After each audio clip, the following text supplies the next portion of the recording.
Hi, good morning, everyone, and welcome to our second session for today. And this time we are going to have our lovely speaker in a short while.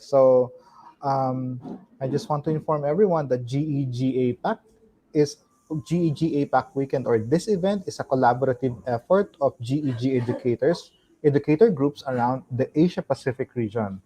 While we are having this session in our own native language na nagtatagalog or English tayo, kasabay natin ang mga iba pang guro sa Asia Pacific na nakikinig din sa mga webinar sa kanilang mga bansa. Meron din pong webinar sa Indonesia, Malaysia, Thailand, Hong Kong, India, Japan, and South Korea in their own native language. At meron din pong English session, purely English from different speakers around the world. So if you want to visit the site, you can I will be flashing it later po sa ating screen, kung ano po yung URL na dapat yung bisitahin para po makita ninyo kung yung complete list ng ating session. So for now, let me introduce our speaker. Our speaker is a public school teacher or teacher one of SDO Agusan del Sur. So she is also the school ICT coordinator for 2 years, and she is a Google certified educator level 1.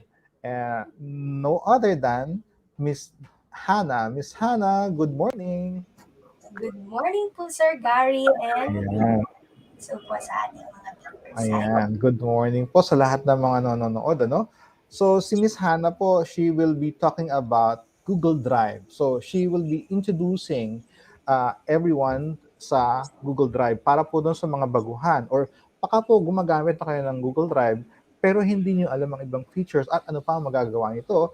We can better understand Google Drive by listening to Miss Hannah. So, while you're listening, let us know po, i-chat niyo, mag-comment po kayo kung ano yung tip na bagong natutunan ninyo by typing it in the comments area. Ano po? So, let us know po. Ano?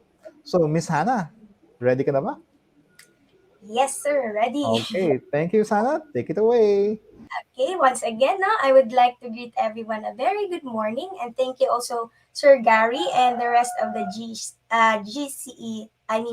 leaders for having me here today and giving me this rare opportunity to be able to share to our dear teachers. Not just to my fellow teachers, no, but maybe we also have here other attendees with different professions, but are also eager to learn through this online activity, which is called the GEG APAC Weekend or the Staying Connected 5.0. Again, thank you, to the collaborative efforts of our dear Google Educator Group leaders around the Asia Pacific region who made this activity possible. By the way, again, I am from Mindanao po, specifically Caraga region from Agusan del Sur. And again, a public school teacher one of DepEd Agusan del Sur. So before I start, I just want to inform everyone who are attending this webinar today that I did not come here as the sole expert, no? So I am inviting everyone to share your ideas or your opinions, no? Do not hesitate to type in on our comment section. Because if someone has a question and you know the answer, you may share in or key in your idea. Okay? All right. Okay, so let's get started. Okay, for this session, we are going to walk through the Google Drive, no? So, sabayan niyo po ako at i-explore natin ang Google Drive. Okay, so before tayo mag-explore sa Google Drive, first, especially for the beginners, what is Google Drive? This drive provides encrypted and secure access to your files, which proactively scan and remove when malware, spam, ransomware, or phishing is detected. Now, Drive is cloud native. Files are stored online and not on your device. So again, pag sinasabi nating cloud, that is stored online. So ang ating files, ma-store po siya online. Now, what can Google Drive do? Google Drive allows you to store your files online, share files, and receive files. It also allows access to your files from any device and from any location as long as internet connection is available unless offline mode is on. So later on, i-explore din natin yung offline mode. So but what are some of its limitations? The storage limitation has been set to different accounts. So one account is meron ding one Google Drive. So every account may one Google Drive. So with 15 gigabyte for personal Google accounts and 100 terabyte limited for Google Workspace accounts. Now, yung 100 terabyte is sobrang laki na po nun, almost halos lahat ng files hindi po as in almost unlimited na po yun para sa akin kasi sobrang laki na po ng 100 terabyte. Okay. So how do I know if I'm using a Google Workspace for education account or personal account? Once yung account mo ends with at gmail.com, for example, darylhana@gmail.com, that account is my personal account. But if my account ends with darylhana@deped.gov.ph or kung ano man yung organization nyo po sa pag-apply ng Google Workspace for Education, then that account is a Google Workspace for Education account. So, it is very important also that we know what account we are using po. Okay? Okay. So, next po, Google Drive key features. Now, for our personal account, again, we are entitled of 15 gigabyte. Now, for Workspace account, we have 100 terabyte or almost unlimited na po yan. Now, for sharing files, there are 3 ways that we can share a file with our Google Drive. You can share any files using a link. We can share using a link or you can share to specific people. Later on, I'm going to show you also, or together with me, we will explore on how to share files on our Google Drive. Now, we can also access our files from anywhere through our mobile phone, through our laptop, or through our desktop. Again, we can access them as long as we are connected to the internet. Okay? Another Google Drive key feature is a comprehensive search. Ngayon po, when we will open our Google Drive and then type there search, even if you have uploaded in your drive a picture or a JPEG file, may it be a JPEG file, may it be a PNG file, or a picture, if you're going to search on that search bar on our Google Drive, makikita po natin or lalabas po yung keyword kahit naka-picture file or naka-JPEG file po yung andun po sa ating Google Drive.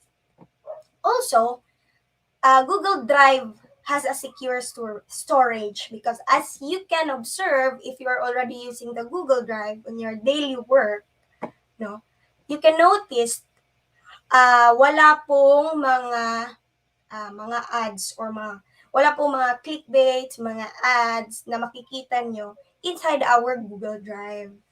So that's one way of secure storage po using our Google account. Okay. Now, we are not going to take so much time with the discussion because we are going to explore the Google Drive, or we are going to walk through our Google Drive. Okay.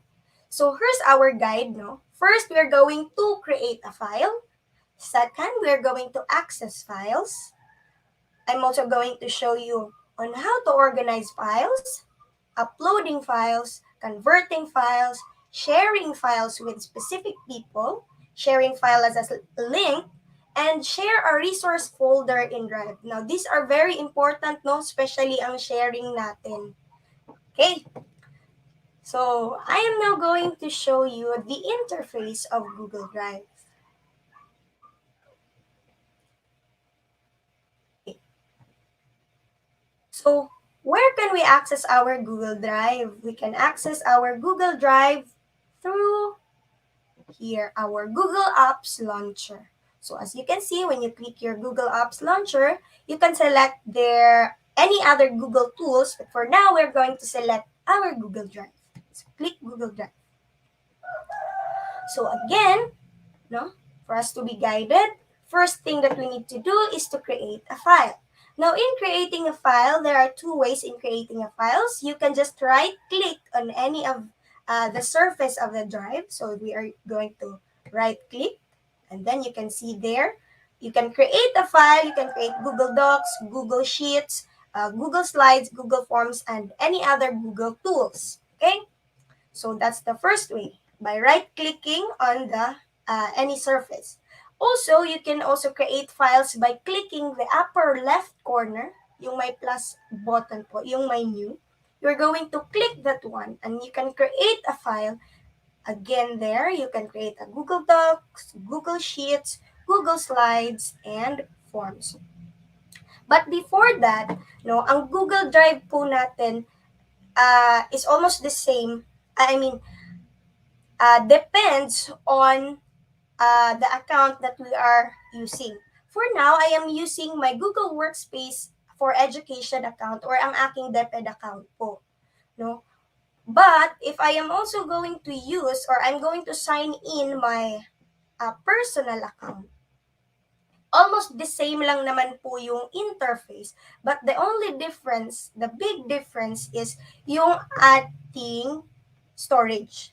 Because if we are going to use our Google Workspace for Education account, we are entitled again of 100 terabytes or almost unlimited na storage po ang ibibigay sa atin. So as you can see, this is my Google Workspace for Education account.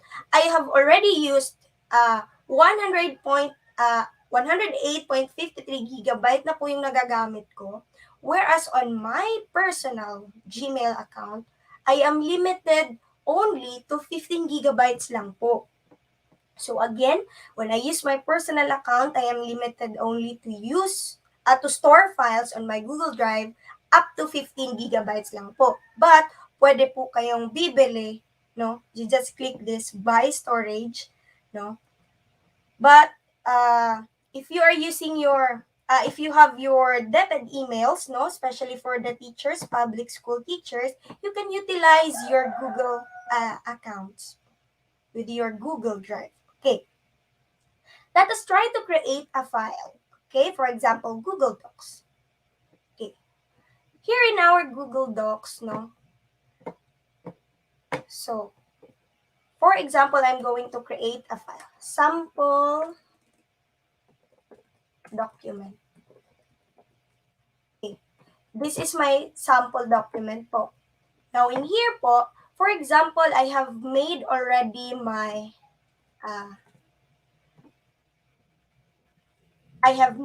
document. For example, that's it na po, no?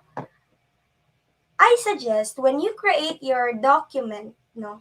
When you create a document, you automatically organize. Okay, we are done with creating, no? Okay. So, organize your document. Okay, automatic, you're going to save that one.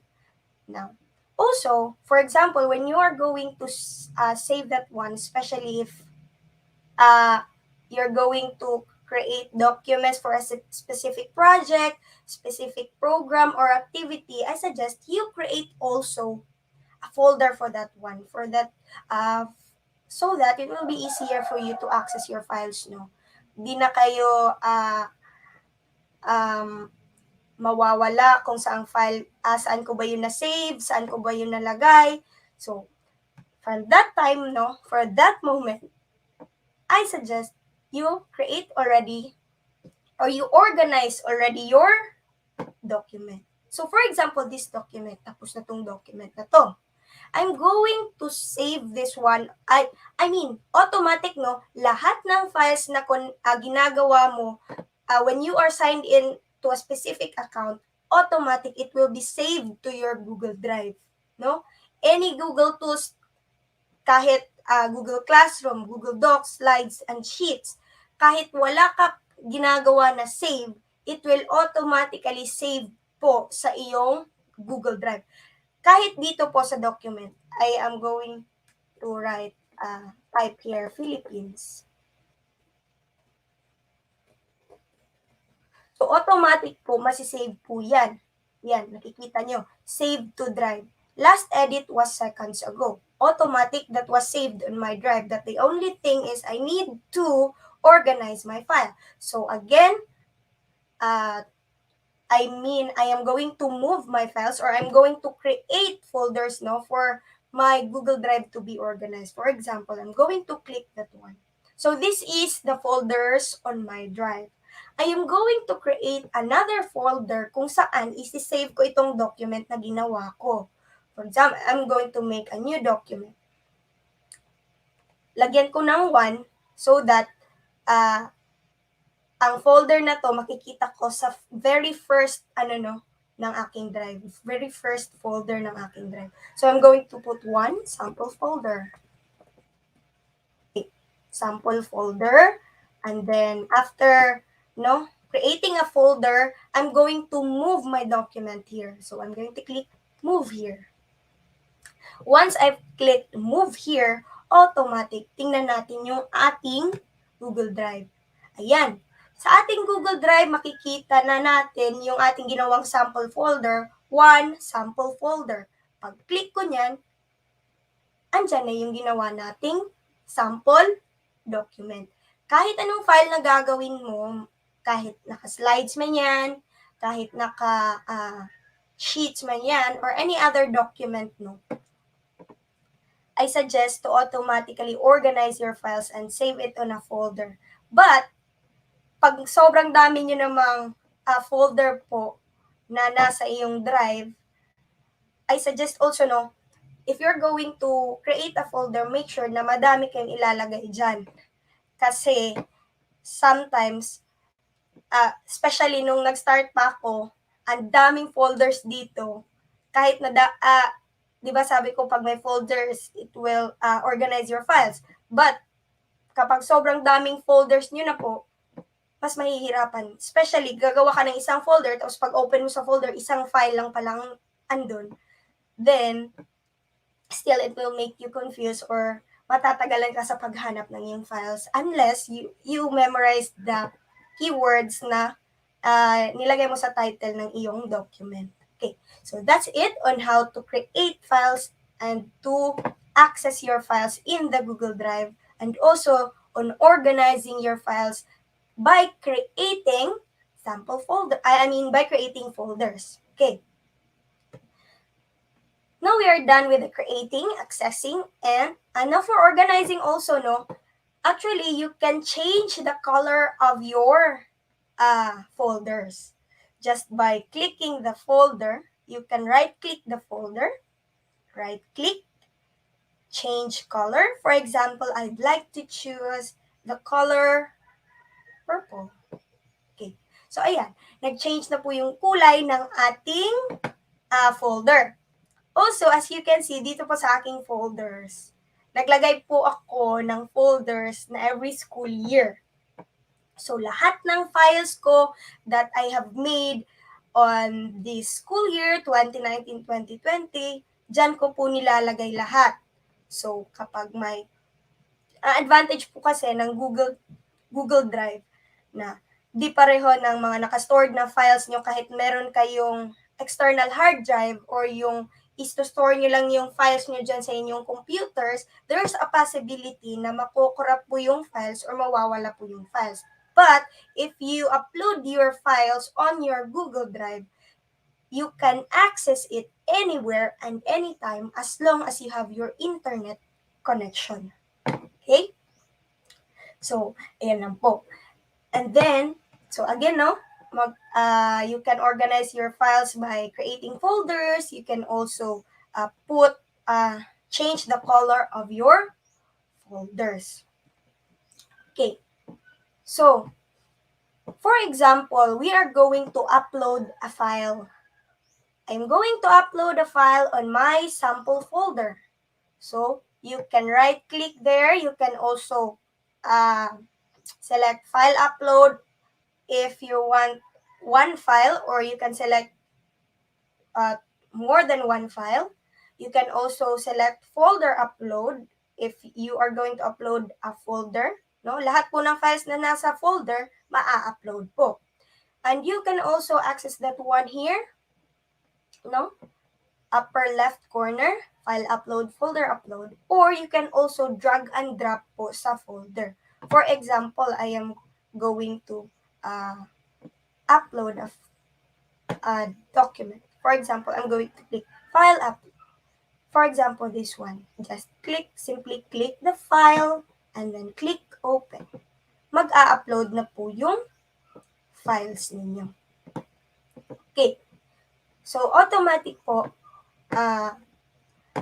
kahit naka-PDF po siya, pag open ko po, automatic, makikita nyo po dyan, anong Google Docs or any mga extension po no, applications, any applications po, ma-open po yan. May suggestions po dyan si Google kung what you wanted it to open. Okay, open with. Okay, now, here po at our left side, we can see My Drive. So, here in My Drive, when you click that one, lahat po ng files nyo na kayo ang may-ari is mapupunta po dyan sa iyong My Drive. Dito naman sa Share Drives, pwede kang mag-create ng folder and you want it to share your folder no, or collaborate with your co-teachers or your co-workers. Pwede po. For example, this one. So I am going to, I have here the English classes. For example, for that certain folder, you can add people or you can add members by, for example, I am going to manage the members. For example, I have here, I already added my personal accounts. That's just an example. So, nag-add po ako ng member. So, any member po or any email account na inad ko dito, automatic makikita niya ito sa kanyang shared drive, and the member of the shared drive can also upload a file. No? Depending also on the settings. Okay? Maka-upload na siya, makakapag-create na siya ng files, pwede niya i-save sa inyong shared drive.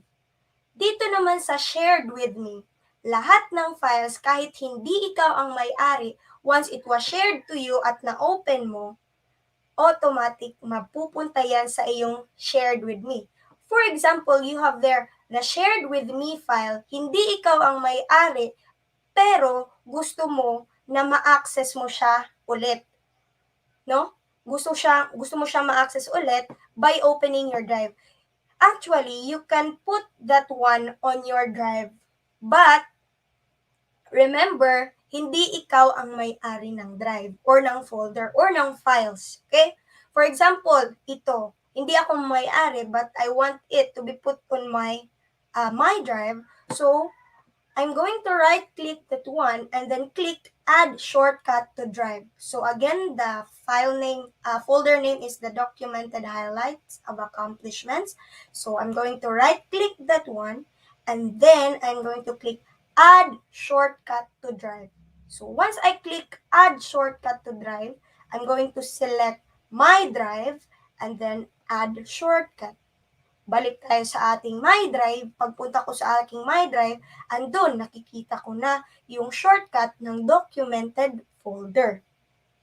Okay? It was shared to you, but hindi sa iyo but hindi ikaw ang may-ari ng folder. Okay? Yan yung nasa shared with me. Dito naman sa recent, makikita natin lahat ng recently opened files natin. Okay?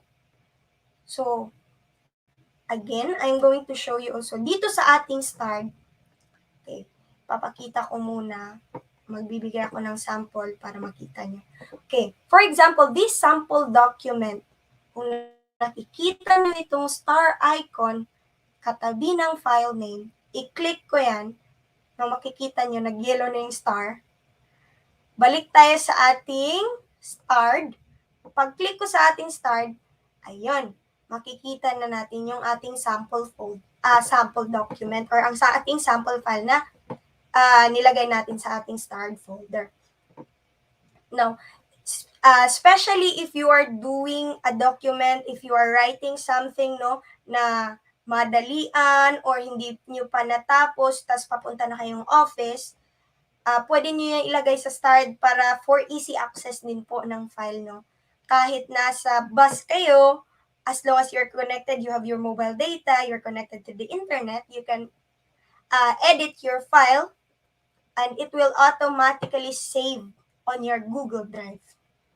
Dito naman sa ating trash folder, trash tab, lahat ng ating i-delete, no? Lahat ng files from our drive that was moved to trash, makikita pa natin yan lahat sa ating trash folder. But, you can, as you can see, items in trash are deleted forever after 30 days. So, after 30 days, mawawala na lahat ng files na nilagay mo sa trash. But, for example, that files, no, gusto nyo na i-empty agad, ayaw nyo mag-wait ng 30 days. So, you can just simply click here, empty trash. Okay, so, that's where you can, those are the things that you can do, no, sa ating mga access files here sa ating left corner. Okay. Okay. So, for example, ito yung pinaka-importante, no. For example, this one, I am going to share na tayo, ha. Share na tayo ng files to specific people. For example, this sample folder, no, this is very useful, especially for the teachers, because I am using this one, no, sa amin, not just in teaching, but also to my co-teacher, especially if meron kaming mga files na i-upload or mag-collaborate, pwedeng hindi sa shared drive, pwede din dito lang sa drive, mag-create lang kayo ng folder, and then you're going to share the folder to your co-teachers or your colleagues. Now, there are ways to share that folder, no, to collaborate with your colleagues, no, or your co-teachers. For example, this sample folder, I want this sample folder to share to my co-teachers. So I'm just going to right-click that one, and then you click there, share. So pag-click ko ng share, no, makikita niyo dyan, add people and groups.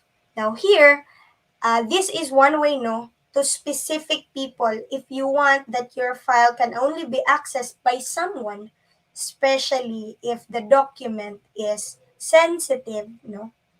Hindi nyo gusto na makikita ng iba yung iyong document, only for example is my personal Gmail. Ito, i-share ko sa kanya yung document, yung folder na to. So, by sharing that one to specific people, you can change the settings there, no? Dito sa right corner. When you click that one, editor, yung arrow down na yan, pag-click nyo dyan, makikita nyo as viewer. You can set that one as viewer.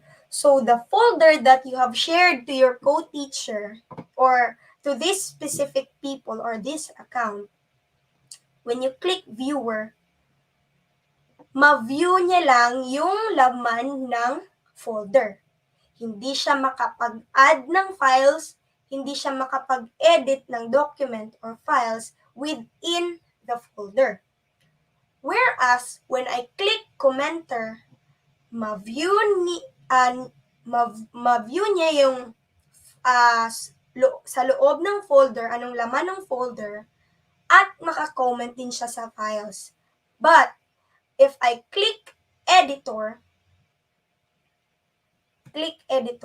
pag-click ko ng editor, yung specific people na inad mo sa pag-share ng folder, makapag-organize siya, makapag-add siya ng files or documents, and he or she can also edit the files inside that folder. When you click viewer lang, no, kahit naka-viewer lang siya, pag set nyo dito naman sa taas sa settings, if viewer lang siya, kahit viewer lang siya, pwede niya i-download or pwede niya i-download yung files that was inside your folder, but viewer lang siya, hindi siya maka-edit. No? And also if commenter lang siya. And then, so, when you click, for example, I have selected that one as an editor. So, I'm going to click notify people. So, when I click notify people, no, he or she or the one that I have sent the folder with, no, makikita niya or makikita niya ito sa kanyang email. For example, sharing this document to you for collaboration. Okay, so ang i-share ko sa kanya is itong folder na to. She's an editor. Click send. Okay. You are sharing this to, ganyan. Kasi I am using my Google Workspace for Education account. And the one that I will be sending, no, yung email na sendan ko is yung personal account. Okay, so tingnan nyo. Who is not in the Google Workspace education that this item belongs to. But, I'd like to share anyway kasi alam ko naman kung sino yung or anong email or sinong account, no, or sino yung pagsisendan ko nitong folder. So, I'm going to click share anyway. Okay. So, the person, no, so as you can see, once I have shared already the folder, you can see there sa icon ng folder, parang may tao na. Yan, nakikita niyo ba? Yung parang may tao na. That's a sign na you have shared already your folder. So, we are done sharing a file or a folder to specific people. So, right now, I'm going to show you through a link. So, for example, this folder. We have shared na a folder. I'm going to share a document. For example, itong document lang ang gusto kong i-share. So, you right-click and then share.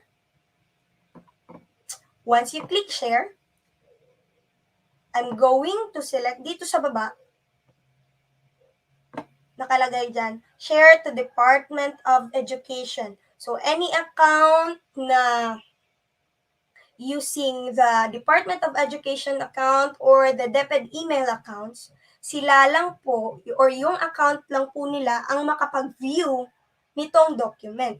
But once I've changed that one to anyone with a link, so kahit sino, kahit hindi kahit he or she is not using the DepEd emails or even he or she is using the personal account, as long as he or she has the link, no? When I copy that link, when I share that one to someone or sa aming GC, no, sa co-teachers or anyone, then they can just simply click the link and then they can open the file. Okay? So, again, when I click there, anyone with the link, or be cautious, no? Especially if you are sharing this one, make sure na hindi siya nakaset sa restricted. Hindi siya naka-restrict because once it is restricted, only people added can open with this link. So, since wala tayong inad dyan na people, so I'm going to select anyone with the link, no? Anyone with the link. Again, if you want it to be want them to be the viewer, if you want them to be the commenter, or if you want them also to be an editor, no, you can just simply For example, I want them to be editors so we can collaborate, no, sa isang document. We can just simply copy the link, click done, and then the link on your paste the link uh, on your GC or whom you want whom you want to share with. Okay. Again, we are done with sharing the file or the document and the folder, no, to specific people or to anyone with the link. Okay. So right now, again, no, I have shared already, no, also the paano mag-share ng isang document. Remember, when you share the main folder, kung ano yung settings ng main folder nyo, lahat ng lahat ng files na nasa loob ng main folder will automatically follow. For example, this main folder here, I have shared it to, for example, anyone with the link. So, anyone with the link na yan, I have selected also as editor. I'm going to just copy the link and click done. Once you have copied the link, you can just paste that link, no, where you want you want it to share, no? Kahit sa GC ng iyong co-teachers. Okay? So again, settings ko sa aking main folder is, ang settings ko dyan is editor na, anyone with the link were editors. So lahat ng files na andyan sa loob ng main folder will automatically follow. It can also be accessed to anyone with the link as editor. Okay? So, that's how you share your resource folder. Okay. So, that's it muna, no, for our walkthrough with the Google Drive. I'm also I can share to you, no, a little bit na lang po on how to access it offline. Diba? Sige po. For example, itong file na po na to, you can just click there, right click there, available offline, no? Kung anong specific document lang po yung isinelect ninyo na you want it to be offline, yan lang din po yung document na ma-access nyo offline. Kahit i-share nyo po yung folder or yung document na yan to your co-teachers, kung ikaw lang ang nag-set na magiging available offline yan, then ikaw lang po yung makakapag-view ng document offline. If you want also your co-teachers na makikita nila offline yung document na yan, then you can also teach them or they are going also to go through the same process. But before you can make a document available offline, you are going to add an extension pa po, no? You are going to add an extension so that your document can also be available offline. Okay? So, that's it po for our walkthrough. Yan. Thank you, Miss Hannah, for the information that you have shared, ano?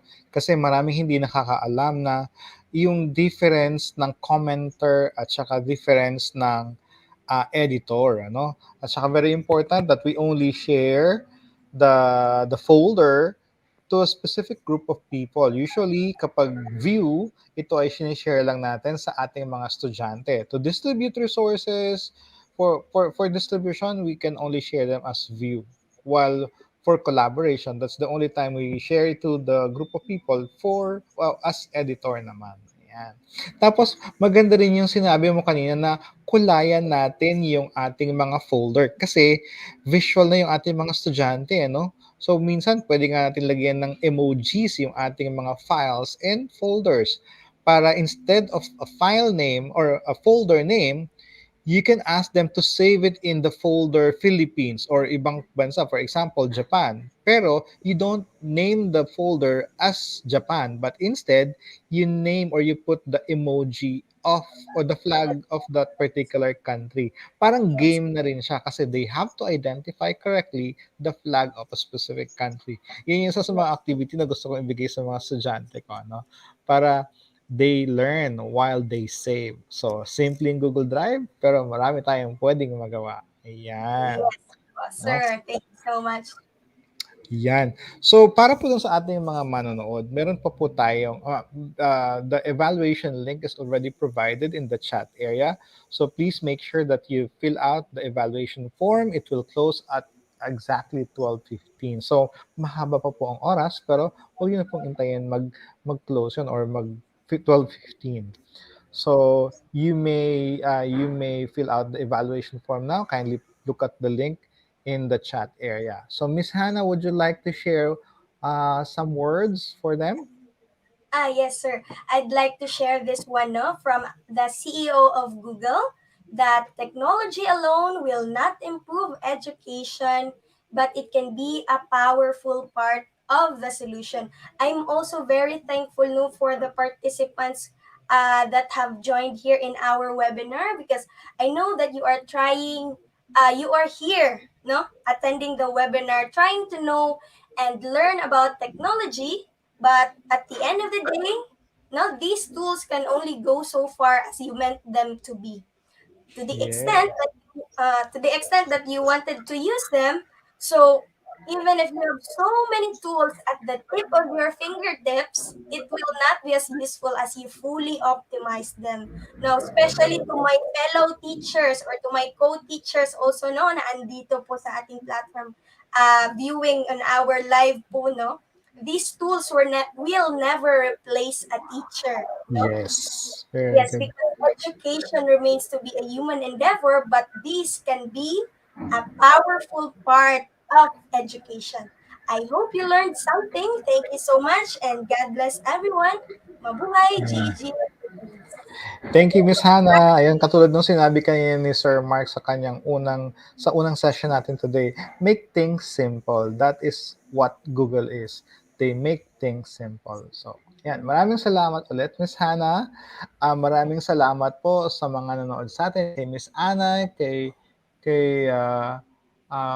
Palash, kay Alfred, kay Sid, kay Juliana. Magandang umaga po sa inyong lahat. Kay Marilu, kay EC, James, Rosie, magandang umaga po sa inyong lahat. Ano? Antabayanan niyo po yung susunod na session natin. Ang susunod po natin mamayang session ay pinamagatang Google Stop, one-stop shop for your learning resources. It will be at 4 to 4:45 po in the afternoon. So maraming salamat po ulit. Stay safe. God bless. Ginagawa po namin ito para sa bayan. Paalam!